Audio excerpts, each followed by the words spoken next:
When OP discovers that his wife fell for and slept with another man, he loses it. She was the only woman he'd ever loved, so getting over such a betrayal won't be easy. It was early on a Saturday morning that I found out that my wife of 7 years cheated on me, and on the following Wednesday we decided to separate, which hurt more than anything I'd ever gone through. The thing is, though, we still had a connection, so ended up having sex a few times in the following days. I cried a lot and thought that maybe after we tried to hash things out, we'd decide that it was too much and that we should give our relationship another chance, both for our kids' sake and our own. This whole thing started when I had an awful gut feeling. In the back of my mind, I thought there might be someone else. This was just an instinct based on some of her recent behaviors, and after she came home at nearly 4 a.m. from her bartending shift. After we had sex again, I waited for her to fall asleep and did something which isn't too good, which is snoop through her phone. We'd always known each other's passwords and had open access to one another's phones. But still, she didn't even try to hide it. It was all right there in her texts. Messages between her and a guy called Marvin, a dad from the place our kids take gymnastics classes, and whose son loves to play monster trucks with our little boy. While I was at work, my wife and Marvin started organizing play dates for the kids, and ended up developing a connection. He has his own business and is already divorced, or never got married. To be honest, I'm not quite sure, but he doesn't always have his kid. So some nights he'd visit my wife while she was working at the bar. One night he stayed super late and they drank together, got drunk, and did their thing. Thinking about her with someone else hurts so much, and she's the only woman I've ever been with. She actually came on to me over the weekend, and I felt so lonely that I caved to the impulse and slept with her, which I regret. I couldn't stop thinking about her being with him the entire time, and I had to stop in the middle to tell her that I knew everything. Last night I was playing with my kids while she was at work, and my son was using a playphone and said, "Ring, ring, hello? Who is it?" "Oh, it's Marvin," which honestly really sucked. I can tell that they had a real emotional connection, which made it so much worse, as she went and found someone else instead of trying to reconnect with me, someone who had time to be with her, while I was working or with our children. Our marriage had always been rocky, and the grievances she listed on Wednesday, when we talked about separating, before I found out about the cheating, were legitimate. I even had my own grievances that had me thinking along the same lines as her. Can I do this anymore? Should we just end it?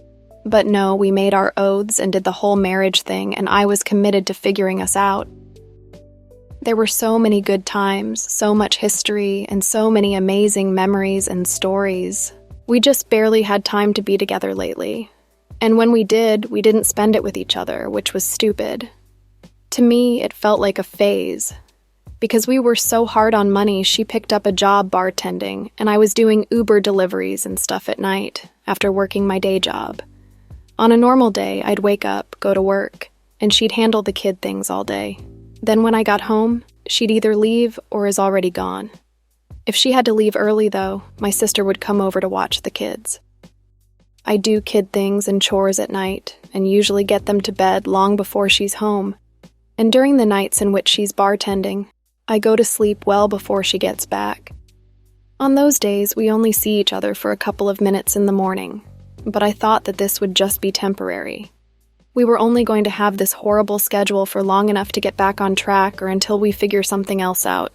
We were just doing what we had to do to sort out our finances for the kids. It never felt like we weren't a couple. I never felt like she didn't love me, and I never meant to make her feel like I didn't love her.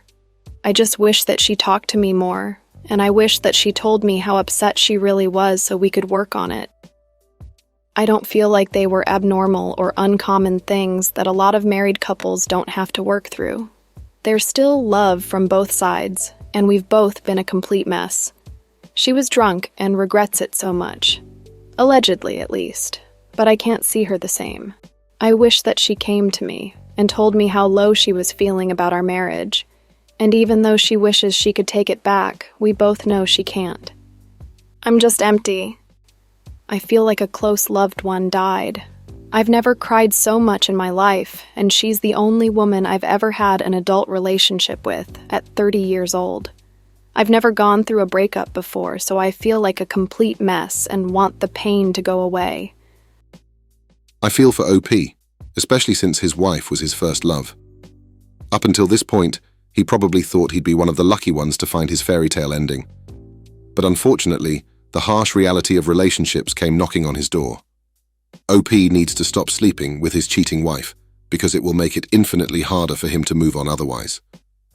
Being drunk is no excuse for cheating, and judging from OP's story, the cheating started long before things got physical. There was a quick update to this story, which we'll check out after going through a few of the comments. Primary General says, "So she's a complete mess, she was drunk, and she regrets it so much? The cheating, right? But she's still leaving for him. I think she's a good actor. She feels like she's doing you a favor this way. You better get some therapy and get ahead of the heartache you're going to be feeling when you hand off kids and have to co-parent. Sorry, man, she was never yours. It was just your turn." The OP responds with, "I'm not sure that she's leaving for him. Last I heard, he got what he wanted and is done with her, but I think they're still talking and doing playdates for the kids. Personally, I can't help but imagine that they're going to link up officially at some point, but who knows?" Grimwall says, "She's his plaything now, and she's hedging her bets. If she was remorseful or willing to actually do the work of reconciling, she wouldn't even speak to him. She'd commit to the marriage and be bettering herself or convincing you that she will better herself. She's hedging bets by playing nice with him because she knows that she's probably going to lose you, which shows that she's 100% thinking about herself here. She doesn't have time or energy to give you. Stop waffling because she's already made the decision for you. Her leading you on is just her trying to buy time for herself." The OP responds and says, "That's a great point of view. Damn it, you're right. I appreciate everyone here so much." As promised, let's dive into what OP had to share in this update. We had a big money talk the other day, and I brought up timetables for physical separation, and mentioned that I talked to a lawyer to better understand my own rights and how to go about this process in the best way for both of us. Since then, she's been love-bombing me with hugs, appeals to happy memories, and wanting to do things together. I still don't personally want to reconcile, but it's killing me inside. I'm so glad that I have the photos of her texts with Marvin and her friends to ground myself with. This would be even harder without those things to remind me of how I'm likely nothing more than her plan B. With all that being said, though, it's pretty hard. We shared 9 years of adoration and likely codependence if I'm being honest with myself, which is rearing its head. I still harbor love for her in my heart, even with all the hurt, but she broke the biggest rule and did the one big bad thing that I can't just sweep under the rug and forget. We're stuck in the same house for months while she saves up enough to move out, or I finally decide to move back in with my mom for a while. She's still walking around naked while getting dressed, texting me saying, "I love you," and trying to get me to say it back. I've always been a pretty gullible person, if I'm being honest, and part of me is screaming that she's manipulating me, while the other part is soaking it all up with a smile. I hate this so much. It seems like OP is holding strong for now, but as there are no more updates to this story, we can only hope that he was able to pull through in the end. I hope you enjoyed today's episode of Coffee and Popcorn, and I can't wait to see you on the next one.